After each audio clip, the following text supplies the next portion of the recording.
నమస్కారం ఘంటారావానికి స్వాగతం. ముందుగా ప్రధాన అంశాలు. విద్యార్థులకు నాణ్యమైన భోజనం పెట్టకపోతే జైలుకే. మరోసారి పిల్లలు రోడ్డెక్కితే ఊరుకునేది లేదన్న ముఖ్యమంత్రి.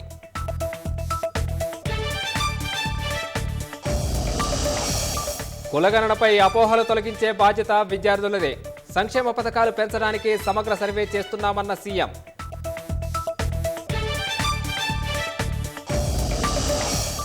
పట్నం నరేందర్ రెడ్డిని కస్టడీకి కోరుతూ పోలీసుల పిటిషన్.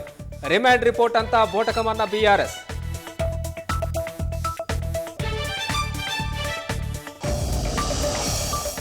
ప్రభుత్వాన్ని కూల్చడంపైనే గులాబీ పార్టీ దృష్టి సారించిందన్న కాంగ్రెస్. రైతుల దాడిని బీఆర్ఎస్కు అంటగడుతున్నారని హరీష్ రావు ధ్వజం. డొమినికా అత్యున్నత పురస్కారానికి ప్రధాని మోదీ ఎంపిక. కోవిడ్ సమయంలో సాయాన్ని గుర్తిస్తూ సత్కారం.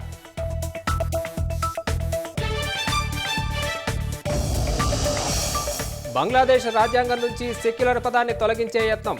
ఆ దేశ సుప్రీంకోర్టులో అటార్నీ జనరల్ వాదనలు.